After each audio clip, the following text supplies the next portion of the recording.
Assalamualaikum warahmatullahi wabarakatuh. Bismillah walhamdulillah. Wassalatu wassalamu ala rasulillah. Wa ala alihi wa ashabihi wa man nasarahu wa wala. Alhamdulillah. Muslimin muslimat yang dirahmati Allah. Satu perkara yang perlu diperbetulkan. Kerana ini merupakan satu tanggapan yang salah.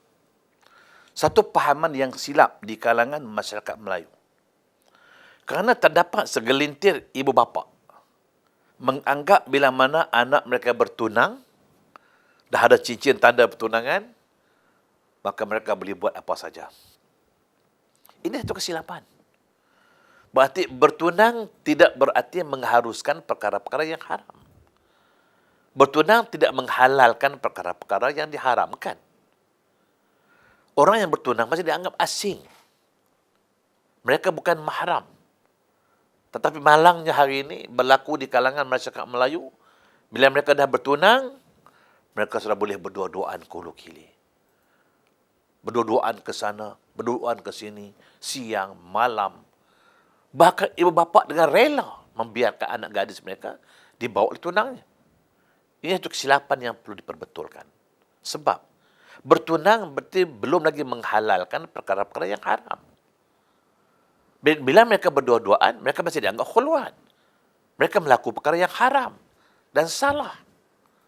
Maka sebab itu, orang-orang yang bertunang bukan tak boleh bertemu, bukan tak boleh berjumpa, tetapi mesti ada orang yang ketiga bersamanya. Ataupun mahramnya.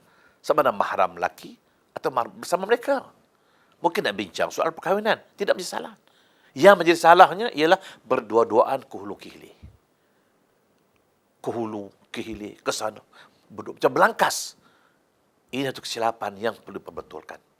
Harapan saya kepada ibu bapa. Kita perlu faham bahawa bertunang belum lagi menghalalkan yang haram. Yang haram tetap haram. Paling-paling tidak ibu bapa terlibat dengan perkara salah yang dilakukan oleh anak-anak mereka.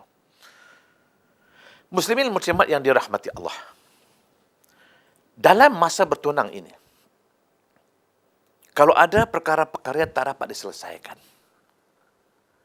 walaupun telah diperbincangkan, tetapi mereka masih berhasrat untuk berkahwin, untuk mendirikan rumah tangga, membina sebuah keluarga, maka dalam Islam mengharuskan satu perjanjian dilakukan. Sama ada secara lisan, dengan ada saksi, atau secara tulisan. Sebagai contoh, kita katakanlah pihak perempuan mendapati si laki ini kaki pukul, misal. Si laki ini terkenal dengan kaki pukul, suka pukul orang. Tetapi perempuan masih nak dia, sayang dia. Mereka nak berkahwin. Maka boleh buat perjanjian, tulis. Bila mana kita berkahwin, saya tak nak awak pukul saya. Kalau awak pukul saya, sekian. Bayarkan ganti rugi ke, bayar. Itu maknanya perjanjian. Boleh buat. Boleh buat perjanjian sama ada bertulis, secara bertulis, disahkan, dan secara lisan ada saksi. Itu sebagai contoh. Maka hal-hal lain misalnya, kita mendapati contoh, kita katakanlah, si laki ini orangnya bakhil bin kedekut. Misalnya. Memang terkenal keluarga dia bakhil bin kedekut. Maka bila mana kita nak berkahwin juga buat perjanjian. Bila saya perlukan wang, awak mesti kena bagi. Awak kena bagi saya wang sekian. Itu namanya perjanjian. Boleh kita lakukan. Apa sahaja. Jika ada benda-benda yang kita rasa tak dapat diselesaikan masa bertunang. Tetapi mereka nak berkahwin juga. Maka perjanjian boleh dilakukan. Islam memberi kemudahan kepada kita demi untuk menjamin kebahagiaan rumah tangga yang akan kita bina, yang akan kita dirikan. Mudah-mudahan tertegaklah panji-panji kebahagiaan dalam keluarga kita, insyaAllah. Muslimin muslimat yang dirahmati Allah. Untuk membina sebuah rumah tangga, untuk membina sebuah keluarga, tidak semudah seperti yang disangka. Kerana itulah, menyedari tentang apa yang berlaku pada hari ini, tentang berlakunya krisis rumah tangga, berlakunya perpisahan, perceraian, pergaduhan, berbagai-bagai lagi. Maka sebab itulah, satu inisiatif telah diambil Walaupun tidak ada dalam hukum fiqh. Walaupun tidak ada dalam kitab-kitab fiqh. Cuma pihak berwajib merasakan mak perlu orang-orang yang bakal mendiri rumah tangga, yang bakal menjadi suami isteri, dikehendaki supaya menjalani satu kursus yang kita namakan kursus pra-perkahwinan. Karena bila mereka menghadiri kursus pra-perkahwinan, mereka akan didedahkan dengan selok-belok rumah tangga. Tentang peranan suami isteri, tentang tanggungjawab, tentang tujuan berkahwin, supaya dapat dijadikan sebagai bekalan dalam mereka menjalani kehidupan berumah tangga atau bersuami isteri. Maka sebab itulah diadakan kursus pra-perkahwinan. Muslimin muslimat yang dirahmati Allah, walaupun kursus perkahwinan diadakan, kadang-kadang makan masa 1 hari, kadang-kadang 2 hari, didedahkan dengan berbagai-bagai tajuk dalam segenap aspek kehidupan berkeluarga. Tapi kenapa? Soalnya perceraian masih berlaku. Maka ini kita perlu fikir bersama. Mungkin di sana ada sebab-sebab lain yang boleh kita atasi. Walau bagaimanapun, bagi saya merasakan bahawa kursus perkahwinan ataupun kursus pra-perkahwinan ini mempunyai arti yang bermakna bagi pasangan yang bakal mendirikan rumah tangga. Paling-paling tidak, mereka akan dibekalkan dengan maklumat-maklumat, dengan ilmu-ilmu yang boleh mereka guna pakai, yang boleh mereka praktikkan dalam kehidupan berkeluarga bila mereka berumah tangga nanti. Muslimin muslimat yang dirahmati Allah, seperkara lagi paling penting. Oleh kerana untuk membina sebuah keluarga, untuk melahirkan zuriat dan keturunan yang baik-baik, untuk membina syakhsiah insaniyah, manusia berkualiti, maka sebab itulah perkahwinan perlu dibina atas dasar kesihatan.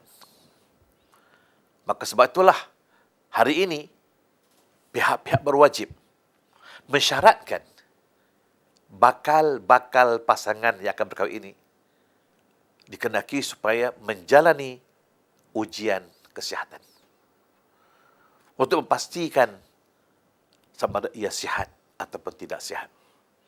Apakah ia ada penyakit yang berbahaya ataupun tidak. HIV, AIDS ataupun tidak. Yang paling bahaya ialah ditakuti dan dibimbangi kalau salah seorang pasangan itu menghadapi AIDS ataupun sindrom HIV. Kerana penyakit ini akan memberi kesan dalam zuriat dan keturunannya. Maka sebab itulah pemeriksaan kesihatan perlu dilakukan demi menjamin kebahagiaan dan kesejahteraan rumah tangga yang bakal dibina agar anak-anak dilahirkan nanti sihat, terselamat daripada bahaya-bahaya yang dialami oleh bapaknya atau ibunya. InsyaAllah mudah-mudahan dengan cara ini rumah tangga dibina ini selamat, bahagia, sejahtera selama-lamanya.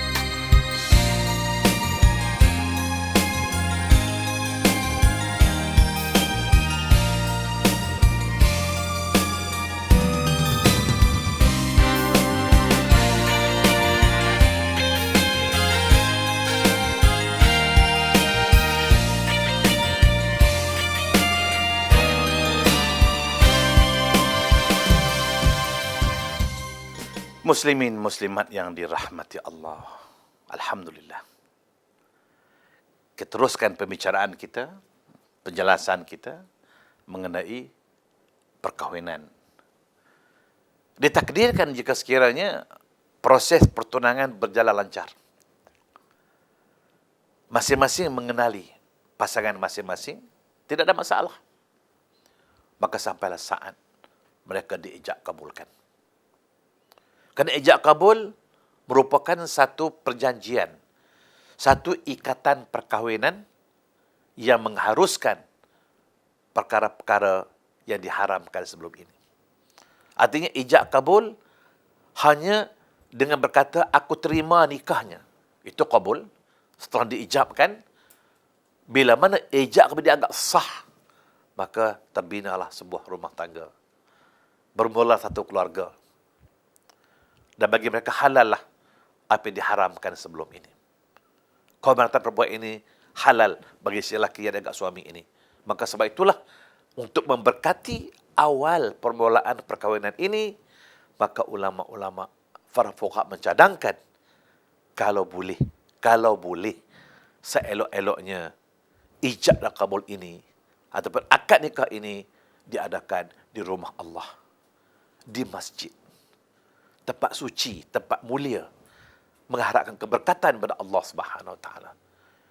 Ini tidak semestinya, tidaklah menjadi kesalahan kalau tidak buat di rumah kita ataupun nak buat di mana-mana sahaja. Cuma lebih berkat kalau buat di masjid. Dan jika sekiranya tidak dilakukan di masjid, maka ingat, adab-adab masjid perlu dipelihara. Pertama sekali, bila para jemaah pergi ke masjid untuk menyaksikan upacara akad nikah ini, pertama sekali ingat, hak masjid ialah menunaikan salat tahiyat masjid 2 rakaat. Semua yang datang.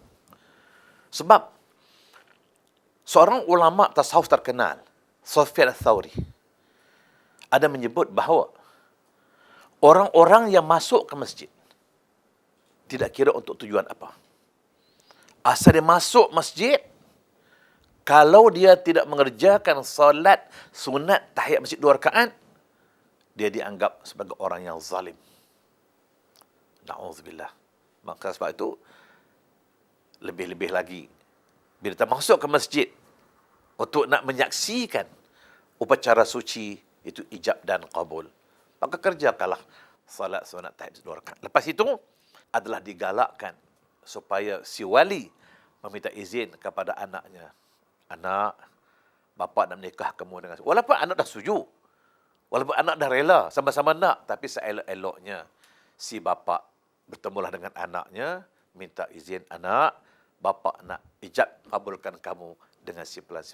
Itu seelok-eloknya. Lepas itu, bolehlah dimulakan dengan bacaan khutbah.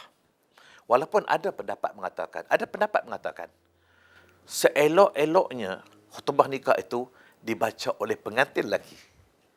Ada pendapat mengatakan seelok-eloknya, tetapi hari ini jarang berlaku pengantin lelaki baca khutbah. Yang bacanya sama ada qadi, juru nikah ataupun orang lain. Yang penting, khutbah yang dibaca itu seharusnya didengari oleh pengantin lelaki dan pengantin perempuan, termasuk jemaah yang lainnya. Itu dikatakan khutbah nikah. Lepas itu diikuti dengan pemilihan 2 saksi. Ini pun tuan-tuan muslim rahmati Allah, kita perlu ingat bahawa untuk menjadikan saksi akad, untuk menjadikan saksi ijab dan kabul, bukan boleh masyarakat jarang macam itu saja. Bukan boleh mencekup-cekup saja. Walaupun kerjanya ringan. Saksi nikah ni, kerja yang paling ringan. Apa kerja ni? Dia dengar jawab ijab kabul. Bila orang tanya, sah? Angguk aja. Silap-silap, RM50 dapat. Angguk RM50. Memang ringan betul.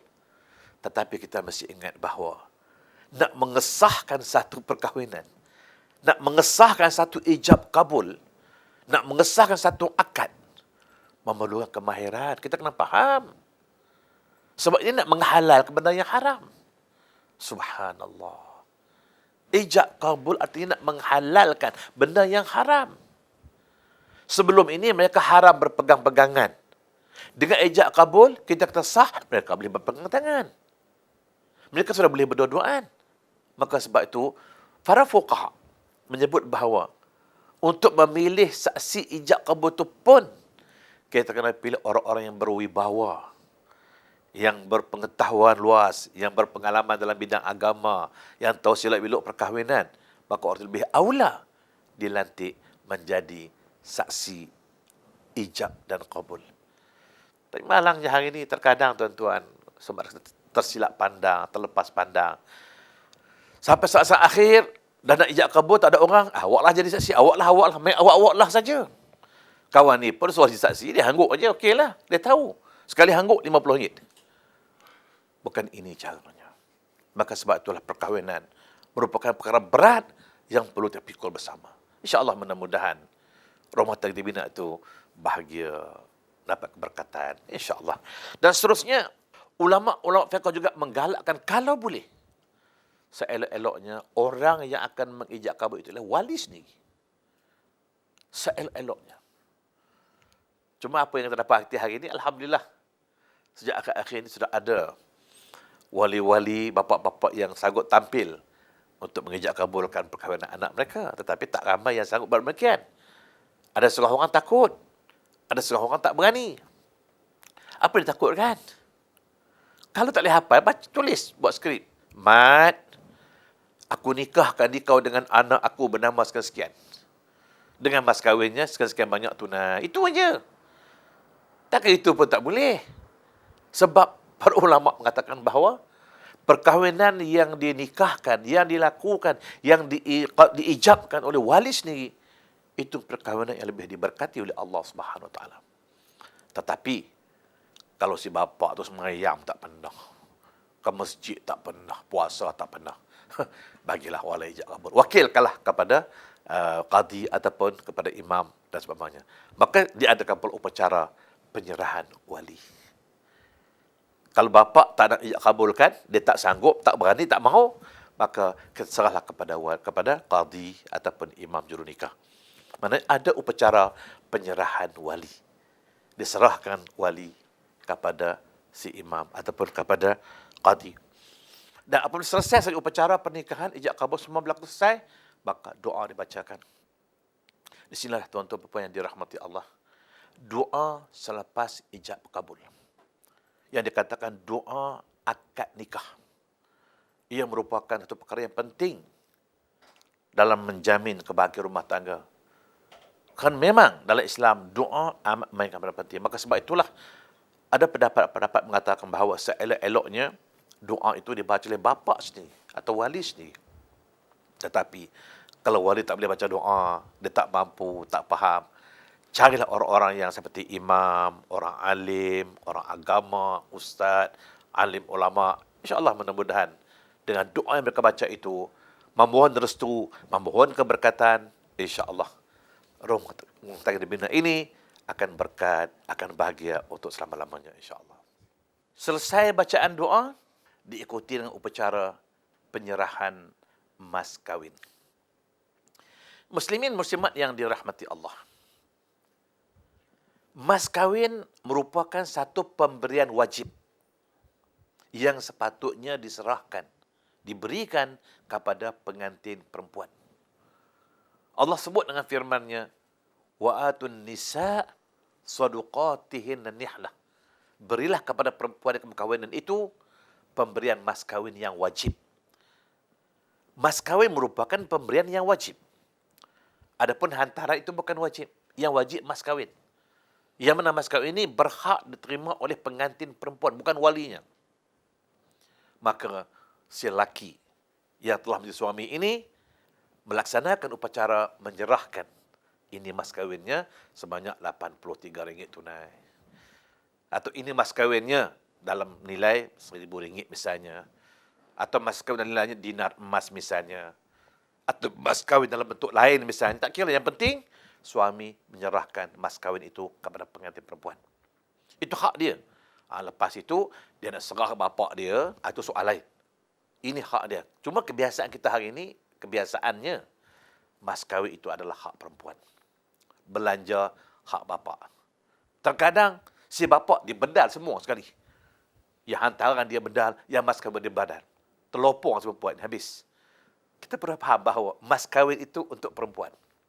Maka sebab itulah di negara kita Malaysia khususnya ada setengah-setengah negeri meletakkan mas kahwin rendah. Seperti di Selangor contohnya, RM83 aja. Tapi ada setengah-setengah negeri di Malaysia yang mas kahwinnya Masya Allah beribu. Mas kahwinnya beribu. Artinya kalau dinilai sebenar-benarnya, hari bila mana kita berkahwin, pengantin dapat RM83, bapak dia dapat RM30,000. Not fair lah kata orang putih. Apa salahnya? Begitu banyak antara ini, terpecahlah. Bagilah maknanya RM5,000 kepada perempuan, RM25,000 bapak dia. Maka dikatakan mas kahwin. Maka akhir sekali, ingat, selesai ijab kabul, selesai upacara penyerahan mas kahwin, maka digalakkan iaitu mengerjakan sujud syukur. Bersyukur kepada Allah. Berterima kasih kepada Allah. Yang pertama, kerana upacara ijab kabul selesai dengan selamat. Yang kedua, kita sudah jadi suami. Perempuan sudah jadi isteri.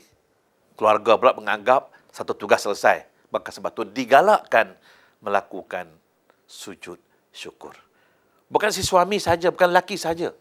Bahkan digalakkan perempuan bersama kalau boleh. Bahkan keluarganya pun digalakkan melakukan upacara sujud syukur sebagai berterima kasih kepada Allah Subhanahu Wa Taala dengan harapan semua amalan-amalan ini sebagai penyebab akan menjadi rumah tangga bina ini dalam keadaan bahagia, sejahtera, terhindar daripada segala keburukan makhluk yang bernama insan maupun syaitan. InsyaAllah mudah-mudahan rumah tangga kita selamat.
Alhamdulillah muslimin muslimat yang dirahmati Allah. Sekarang kita masuk segmen berikutnya, iaitu segmen walimatul urus. Apa itu walimatul urus? Walimah ialah perkataan kenduri, iaitu menyediakan makanan untuk jamu orang. Itu namanya walimah. Al-urus ialah perkahwinan. Walaupun ulama-ulama fiqh cuba mentakrifkan apakah sebenarnya walimatul urus. Ada pendapat mengatakan bahawa yang dimaksudkan walimatul urus itu ialah jamuan yang disediakan, kenduri yang disediakan, yang mengiringi akad nikah ataupun ijab kabul. Maka sebab itulah ada setengah-setengah pendapat mengatakan bahawa seelok-eloknya ijab kabul dilakukan waktu pagi, walimatul urus dilakukan tengah hari. Itu dikatakan walimatul urus. Tetapi kalau ijab kabul hari ini, kenduri minggu depan, ada pendapat mengatakan itu bukan walimatul urus. Sebab dah lama dah. Dah ijab kabul berapa bulan dah. Baru dapat kenduri. Tapi walau bagaimanapun, masih ada pendapat mengatakan bahawa itu juga masih dinamakan walimatul urus. Kalau niat dan tujuan untuk itu. Mungkin masa tak mengizinkan. Walau bagaimanapun, tuan-tuan puan-puan yang dirahmati Allah, berkahwin ini bukan perkara yang mudah. Berkahwin bukan merupakan perkara yang enteng. Dia merupakan perkara yang hebat. Perkahwinan merupakan perkara yang hebat di sisi Islam. Maka sebab itulah ulama-ulama berpadu hadis Rasulullah mengatakan bahawa perkahwinan sepatutnya diiklankan. Sepatutnya diumumkan, diberitahu. Jangan main senyap-senyap. Hari ini ada orang kahwin senyap-senyap, main sorok-sorok. Perkahwinan merupakan perkara hebat yang perlu diberitahu. Maka sebab itu dalam sebuah hadis, baginda ada sebut dalam sabda qala Rasul, u'linun nikah bid-duf'i. Iklankan pernikah itu dengan gendang. Dengan duf maknanya gendang. Macam gendang kompang tu. Pukul gendang maknanya nak mengiklankan satu perkahwinan. Lepas tu diiringi dengan walimah ataupun kenduri. Yang penting ialah perkahwinan mesti diumumkan. Perkahwinan mesti diberitahu. Tapi alangkah malangnya hari ini ada segelintir masyarakat kita bila berkahwin, main sorok-sorok.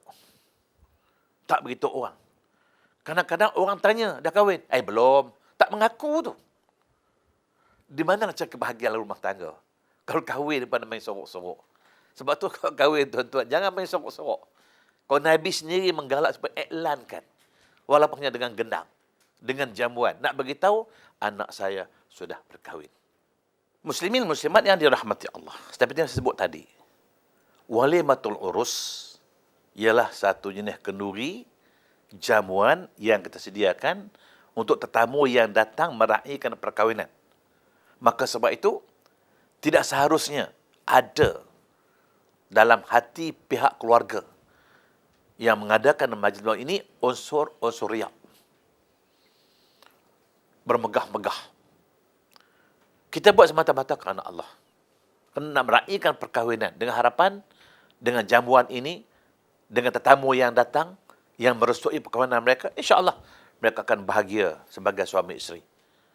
Maka sebab itulah kata ulama berpadukan hadis Rasulullah sallallahu alaihi wasallam, kenuri walimah ini, kenuri kahwin ini, apa jamuan yang kita adakan atas konsep sepadan perkahwinan, maka kali yang pertama, hari yang pertama itu adalah sunat. Disunatkan. Buat kali yang kedua, ataupun hari yang kedua, atau kali kedua berikutnya, adalah satu kelebihan. Fadlun. Satu kelebihan. Tapi kalau diadakan buat hari yang ketiga, kali yang ketiga, atau keempat seterusnya, maka itu Nabi kata, riya' wa sum'ah. Dah riya' dah. Maka sebab itulah kenuri kahwin, seelok-eloknya paling banyak hanya 2 kali saja. Jangan lebih 2 kali. Sebab Nabi sebut sebuah hadis qala Rasul, ta'amu yaumil urs yaumun sunnah. Satu hari itu sunat. Wa ta'amu fi yaumain, makanan dibuat 2 hari itu fadlu, satu kelebihan. Wa ta'amun salasata ayyam riya'un wa sum'ah. Lebih daripada 3 hari itu namanya riya' dan sum'ah. Riya' dalam bentuk bermegah. Maka sebab itulah tak seharusnya kita ada lebih daripada 2 hari. Muslimin, muslimat yang dirahmati Allah. Dan yang akhir sekali. Bila mana kita menyediakan jamuan untuk perkahwinan, nak merestui perkahwinan anak kita, maka jangan sekali-kali ada unsur-unsur bisnes ataupun perniagaan. Kerana malang sekali sejak akhir-akhir ini terdapat segelintir masyarakat Islam yang menjadikan kenuri kahwin itu ada unsur-unsur bisnes untuk mendapat keuntungan. Bahkan saya sendiri pernah mendengar keluhan seorang bapa selepas dia mengadakan kenuri kahwin, selepas selesai semua, kira-kira duit yang dapat, dia kata tak untung. Ui. Pasal apa? Belanja 10,000, yang datang balik hanya 5,000 saja. Dia kata, rugi. Seolah-olah itu bisnes. Bila mana kita buat jamuan, mana ada unsur bisnes? Kebab biasa dulu saya buat, kata dia, buat belanja 10,000, datang balik 15,000. Oh, itu dah bisnes lah tu. Maka sebab itulah tuan-tuan, kita perlu faham bahawa bila mana kita buat kenuri, tak kira lah kenuri kahwin ke, apa jamuan yang kita buat, kita panggil orang makan, dengan konsep yang Allah sebut dengan firman-Nya, a'udzubillahi minasyaitonir rajim, kita dalam surah Al-Insan atau surah Ad-Dahr ayat 9. Allah sebut dengan firman-Nya, a'udzubillahi minasyaitonir rajim, innama nut'imukum liwajhillah la nuridu minkum jazaan wala syukura. Sadaqallahul azim, yang bermaksud hanya saja kami menyediakan makanan, menyediakan jamuan, menjamu kamu liwajhillah, semata-mata kerana Allah. La nuridu minkum jazaan wala syukura. Kami tak nak daripada anda semua balasan maupun terima kasih. Balasan tak payah, terima kasih pun tak payah. Lepas makan, belah. Tapi kalau nak bagi, apa salahnya? Kerana Nabi juga menggalakkan kita supaya bantu keluarga-keluarga yang berkahwin ataupun yang mengadakan kenuri kahwin. Baginda sendiri pernah menyuarakan pendapat kepada para sahabat supaya membantu sahabat-sahabat lain yang hendak berkahwin atau berumah tangga. Sama ada bantu orang berkahwin sendiri atau membantu keluarga yang menyediakan jamuan perkahwinan. Kerana dengan harapan kita dengan bantuan ini meringankan bebanan dia. Itu bagi pihak orang yang dijemput. Adapun orang yang membuat kenuri itu, jangan sekali-kali mengharapkan balasan. Jangan sekali-kali anggap itu sebagai perniagaan atau bisnes. Kalau kita belanja 10,000, tiba-tiba orang datang bagi duit hanya 5,000 saja. Alhamdulillah.